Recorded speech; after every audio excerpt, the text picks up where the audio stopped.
All right, perfect. So again, I'd like to thank Kevin and everyone at Steps here for the opportunity to present for you all today. Like I mentioned earlier, I'm fairly new to Houston. I just came over here about a year ago now.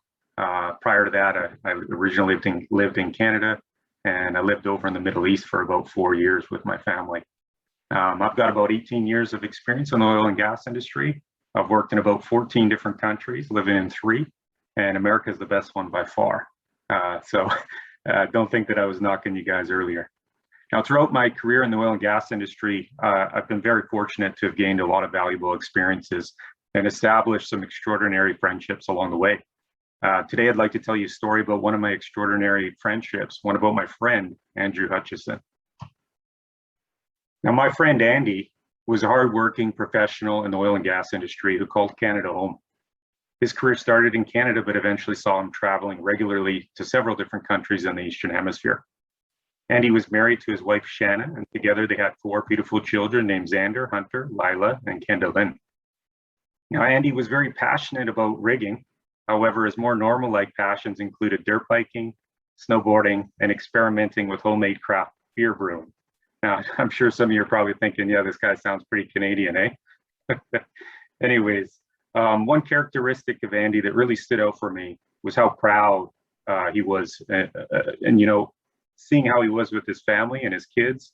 As a proud father myself, you truly recognize when you see fathers that put their family before everything. So just an outstanding guy.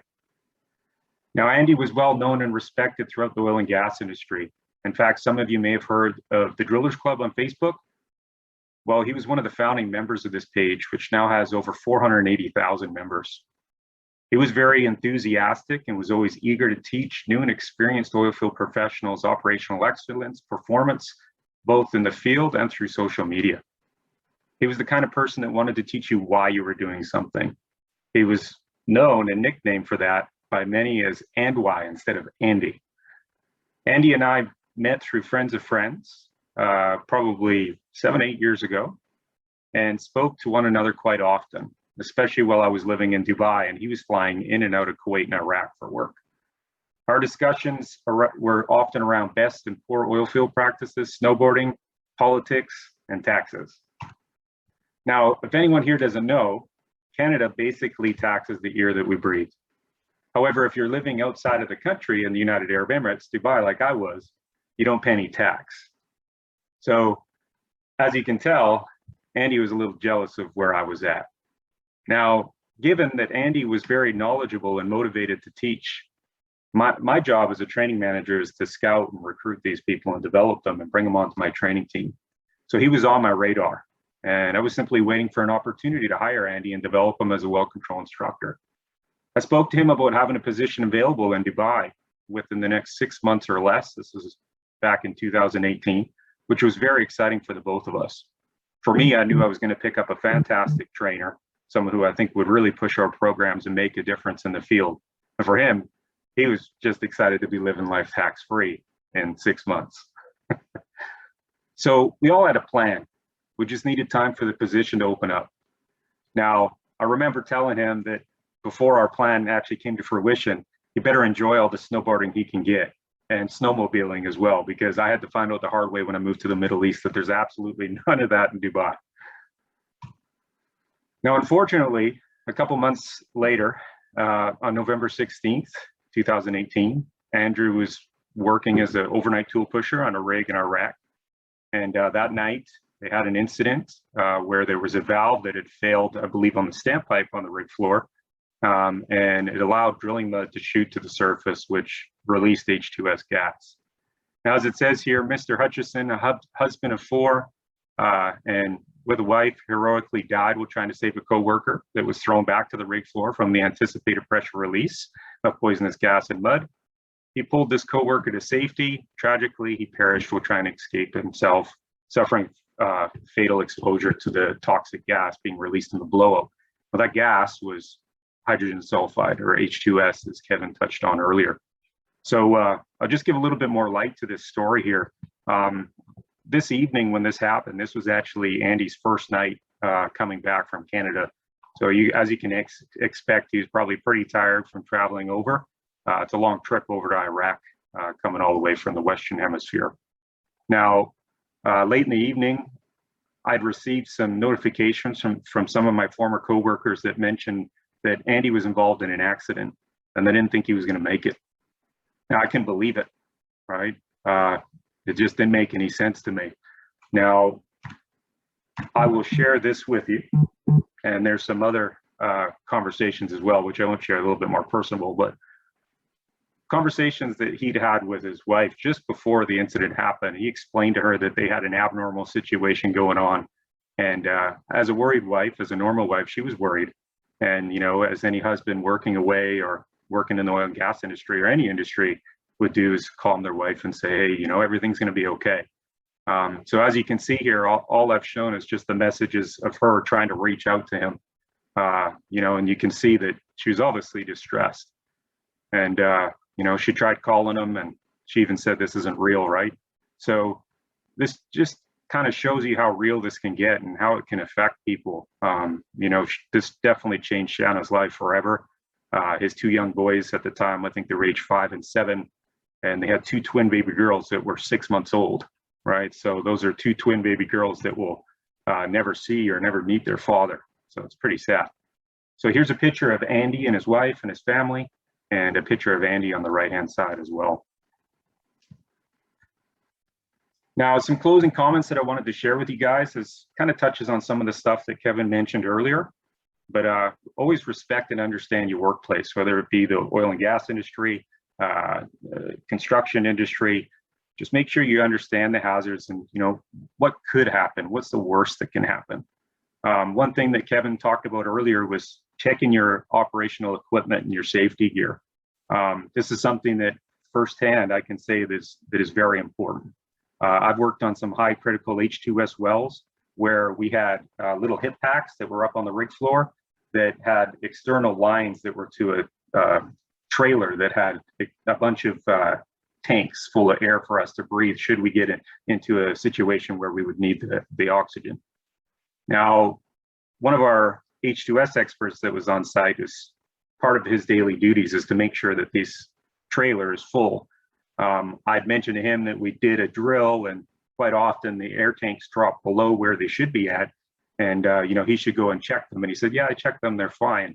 And I said, okay, no problem. So during a break that I had, I actually went down and checked them myself, and they were pretty much empty, right? So this goes to show you that you can't trust someone, right? You got to make sure that everyone's looking out for one another, and we take this seriously. One thing for me, kind of like Kevin was talking about earlier, I've done H2S training probably 10, 11, 12 times, something like that. And I had an opportunity to attend an H2S class internally with my company with one of my trainers prior to going out to the field. And I sat through that class, and it was way different than all the other times before it. So I remember being in those classes before and just thinking, oh yeah, it would never happen to me, or it never happen to anyone that I know. I don't hear of it too often. You know, Kevin showed some statistics earlier. I think it was 60 people over the course of 9 years or 10 years, which if you think about it, it's not a whole lot of people, but what's really interesting, I bet you if you break that down, it's probably only a couple handfuls worth of incidents. What's really the main issue with H2S is that when people go down, when other people see them, they don't realize why they're down, and they just think that maybe they passed out, heat exhaustion, maybe an injury, and what they do is they run in after them to save them, and they go down, right? And then someone comes along, or maybe 2 other people come along, and they do the same thing, they run in, right? So instead of just having one person as a fatality from H2S, you end up with 4 or 5 or 6, right? So this is why it's important, like Kevin mentioned, to make sure that you're aware of, you know, how your monitors work. Make sure you wear them. Make sure you bump test them. Also be aware of your wind direction, right? Does anyone know what direction we should head in if we get a H2S alarm? Upwind or down? Upwind. Yeah, upwind. Now, no, who knows why we head upwind? Because the gas goes downwind. Exactly, exactly. So yeah, it's always good to know that wind direction and where your muster points are. Now, one other thing that I've learned throughout my career that I always thought was fantastic, and I don't see a lot of sites that are prevalent to having possible H2S releases do is what's called the buddy system. Now, for the buddy system, essentially, we identify on the rig site or the work site where the most likely locations are where H2S is going to possibly escape and enter the atmosphere. Now, one of the main areas is the rig floor, right? But we typically have people there at all times. So that's not really one where this buddy system comes into place. But the other one is the cellar area where the blow preventer is.